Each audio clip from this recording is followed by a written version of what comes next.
नमस्कार. मालिकेच्या आजच्या भागामध्ये आपल्याला खूपच जबरदस्त असा ट्विस्ट पाहायला मिळणार आहे. कलावरती वाटेल ते आरोप करणाऱ्या सरोजची कला बोलती बंद करणार आहे. त्याचबरोबर अद्वैतच्या बाबतीतही कला आता एक सत्य सांगणार आहे. त्यांच्या नात्याचं सत्य सर्वांच्या समोर येणार आहे. नक्की असं काय घडणार आहे ज्यामुळं कलाला हे सगळं सर्वांच्या समोर आणावं लागणार आहे ते आपल्याला या व्हिडिओमध्ये पाहायला मिळणार आहे. त्यासाठी हा व्हिडिओ शेवटपर्यंत पहा. तर इकडे कलाने खूप छान असं जेवण बनवलेलं असतं. कला म्हणते की आता मी सगळं अद्वैतच्या आवडीचं जेवण बनवलेलं आहे. तर लवकरात लवकर अद्वैत आला, जेवण झाली की मी अद्वैतला सगळं सत्य सांगणार आहे. म्हणजे आता माझ्या डोक्यावरचं टेन्शन कमी होईल असा विचार कलाने केलेला असतो. त्यानंतर तिथे रजनी येते आणि रजनी म्हणते, काय कला आज सगळं नवऱ्याच्या आवडीचं जेवण बनवले, भरली मिरची वगैरे, आणि काय आहे नक्की हे? तेव्हा कला म्हणते की असंच काही नाही आहे विशेष. आणि मग तेवढ्यातच कलाला आवाज येतो की खरे खरे असा अद्वैतचा ओरडलेला आवाज येतो. तर रजनी आणि कला दोघीही बाहेर जातात. नक्की काय झालेलं आहे? हा चांदेकर का ओरडत आलेला आहे असं कला विचार करू लागते. आणि मग ह्या दोघीजणी जेव्हा बाहेर जातात आणि अद्वैतचं हे ओरडणं सुरूच असतं, तेव्हा कला म्हणते, काय झालं चांदेकर? तेव्हा अद्वैत म्हणतो, काय आहे असं म्हणत त्याने ते डिझाईन जे असतात ते कलाच्या अंगावरती फेकलेले असतात. हे कोणी बनवलं आहे हा प्रश्न कलाला विचारला जातो. तेव्हा कला म्हणते की काय आहे नक्की? मग मी असं ती बोलत असते. तेव्हा अद्वैत म्हणतो की नक्की काय चाललंय तुझं, कळेल का मला? कशासाठी तू असं बोलत आहे असं तो कलाला विचारत असतो. कला मात्र शांतच असते. कला काहीच बोलत नाही. अद्वैत मात्र तिच्यावरती ओरडत असतो, तिच्यावरती आरोप करत असतो. आणि त्याचबरोबर अद्वैतचं हे जे बोलणं असतं हे सुरूच असतं. त्यानंतर आपल्याला पाहायला मिळतं की अद्वैत हा कलाकडे पाहत असतो आणि तिच्यावरती ओरडत असतो की या डिझाईन कोणी बनवलेल्या आहेत. हा एकच प्रश्न अद्वैतला सतावत असतो आणि अद्वैत तिला विचारत असतो. तेव्हा कला म्हणते, मी बनवलेत. तेव्हा अद्वैत म्हणतो, आता काय हे मला म्हणत असती ना, मची बाराकडे बोलत जाऊ नकोस, मी माझं मला. आता तू काय करतेस हे? नाही, मी तेवढं स्पष्टपणे बोलत तरी असतो, तुझ्याकडे बोलायला तरी उत्तर आहे का? सांग ना मला, काय आहे नक्की हे? असं म्हणत अद्वैत कलावरती ओरडत असतो, तिला बोलत असतो. त्याचबरोबर अद्वैतचं हे म्हणणं असतं की नक्की तुझं काय चाललं आहे आणि हे तू काय केलेलं आहेस, हे कोणाला विचारून केलेलं आहेस? तेव्हा कला शांत असते. कला बोलायचा प्रयत्न करत असते, पण अद्वैत आणि सरोज दोघंही बोलू देत नाहीत.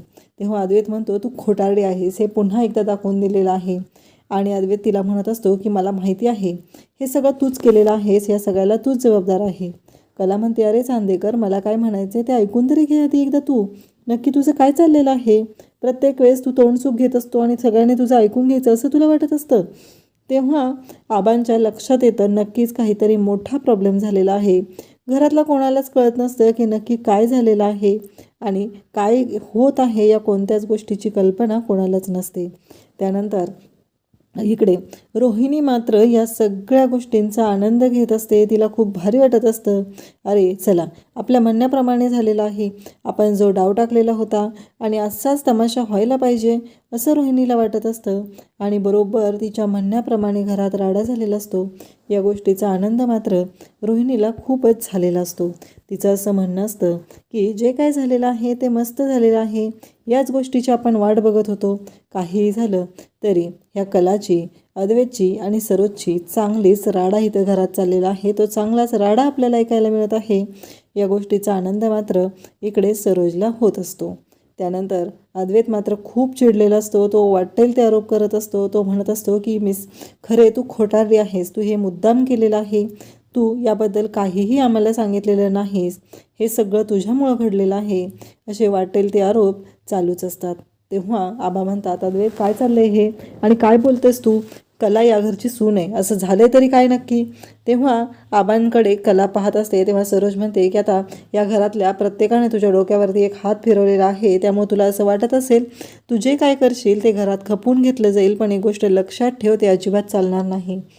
काहीही झालं तरी तू चुकलेली आहेस आणि त्या चुकीची तुला शिक्षा भोगावीच लागणार आहे, असं म्हणत सगळेजण कलावरती आरोप करत असतात.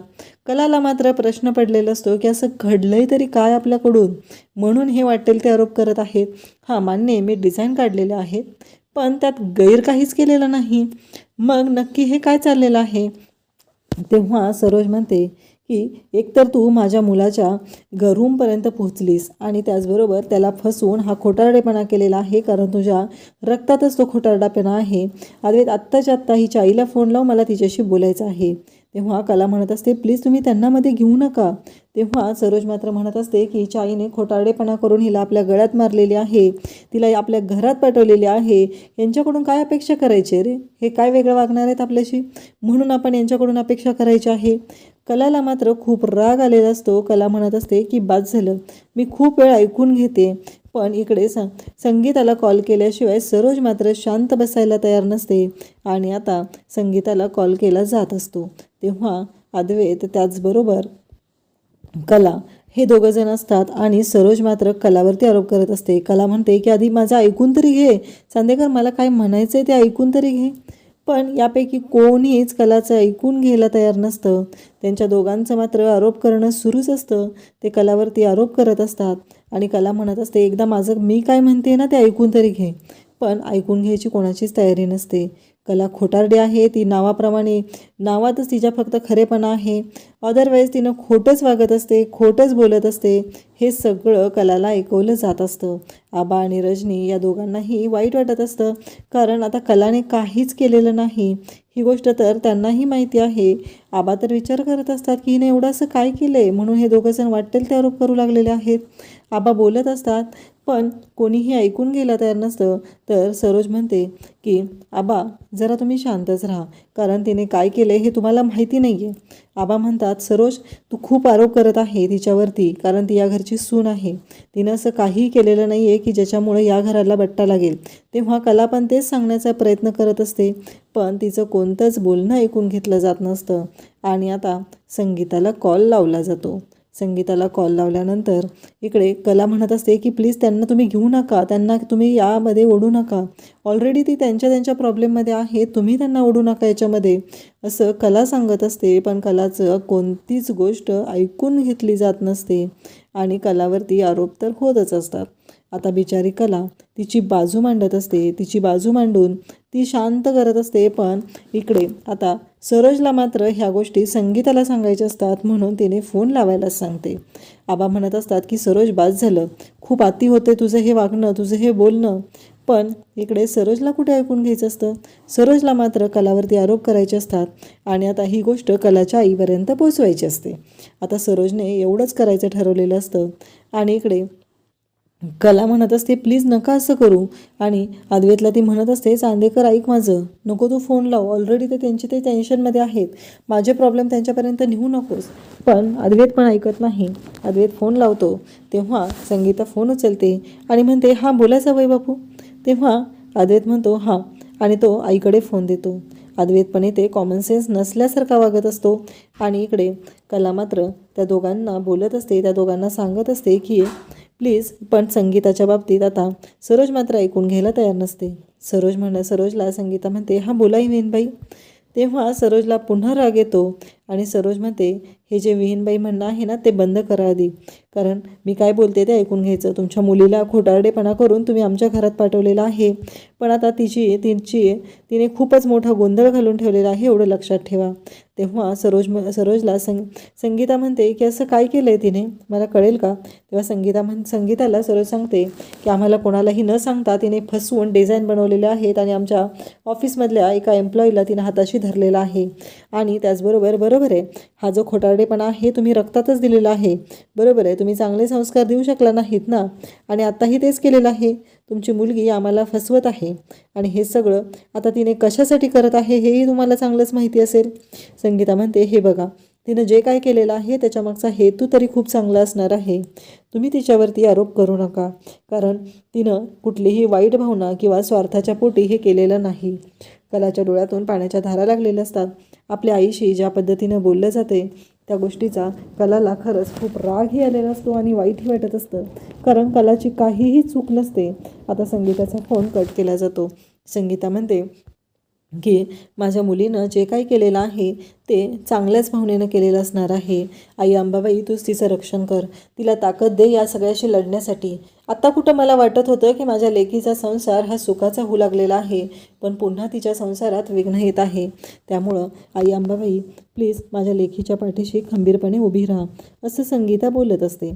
त्यानंतर आपल्याला पाहायला मिळतं की इकडे कलाला खूप राग आलेला असतो. कला म्हणते की सरोज मॅडम, 2 मिनटं शांत व्हा तुम्ही, कारण आता मला बोलायचं आहे. तुम्ही माझ्यावर आरोप करता की नाही, मग माझं बोलणं ऐकून घ्यायचीही तयारी ठेवा, कारण इतक्या वेळ झालं तुम्ही दोघंजणही माझ्यावर आरोप करत आहात. मी ऐकून घेतलेलं आहे, परंतु तुम्ही मला बोलूच देत नाही आहे. मला काय बोलायचं आहे ना, त्याआधी ऐकून घ्यायचं आणि मग तुम्ही बोलायचं आहे, असं म्हणत कला आता बोलायला सुरुवात करते. कला म्हणते की तुम्ही इतक्या वेळ माझ्यावरती वाटेल ते आरोप केलेले आहेत, पण आता मी बोलणार आहे आणि तुम्ही ऐकायचं आहे, कारण तुम्ही अशी परिस्थितीच कधी घरात निर्माण होऊ दिलेली नाही किंवा मला बोलण्याची संधीच दिलेली नाही. जेव्हा आपण दुसऱ्यावरती आरोप करतो ना, तेव्हा त्या व्यक्तीलाही काय बोलायचं असतं हे ऐकून घ्यायची तयारी तुम्ही ठेवली पाहिजे. आणि त्याचबरोबर अद्वैतलाही कला बोलत असते. अद्वैतलाही म्हणत असते की चांदेकर, एकदा तरी विचार कर की ही वेळ माझ्यावरती का आलेली आहे आणि ही गोष्ट मी तुला स्पष्टपणे का सांगू शकलेली नाही, कारण मान्य मला तुला प्रत्येक वेळेस माझ्याबद्दल डाऊट येत होता, पण तू कधी स्पष्टपणे विचारलंस मला. तुझं फक्त एकच बोलणं असायचं, ते म्हणजे तुला असं वाटायचं की एकदा ही माझ्या तावडीत सापडू दे, मग हिला दाखवतो. तुलाच मान्य आहे, तुला माझ्यावरती संशय आलेला होता. तुला असं वाटत होतं की हिने डिझाईन बनवत आहे, पण एक गोष्ट लक्षात ठेव चांदेकर, मी डिझाईन बनवलेले आहेत, मी कोणालाही फसवलेलं नाही. आणि एक गोष्ट मला आणखी सांग, ती म्हणजे मी जर तुला विचारलं असतं तर तू मला डिझाईन बनवायला परमिशन दिली असतीस का?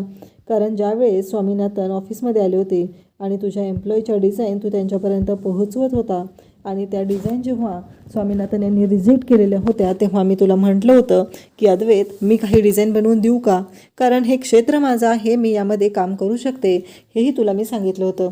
पण तू काय म्हणालास तेव्हा? तू तर त्या डिझाईन, मी त्या एवढ्या घाईमध्ये त्या डिझाईन तुला बनवून दिलेल्याही होत्या, तू त्या डिझाईन फाडून टाकलेल्या होत्या, तू त्या डिझाईन उघडून बघितल्याही नाहीत. एवढं लक्षात येतं आहे का तुला? असं म्हणत कला अद्वैतवरती आरोप करत असते. कला त्याला म्हणत असते की आठवतं आहे का मी काय सांगते ते? आणि अद्वैतला पण आठवतं, बरोबर आहे, जेव्हा स्वामीनाथन आले होते तेव्हा हिने मला विचारलेलं होतं. त्याचबरोबर कला म्हणते की तेव्हा तुला असं वाटत होतं की बरोबर आहे, मी घरातला स्वयंपाकच करू शकते, तर मी तेच केलं पाहिजे, असंही तू बोलला होता. हे जेव्हा कला अद्वैतला ऐकवते तेव्हा सरोज म्हणते, आता माझ्या मुलावर काय आरोप करतेस ग तू?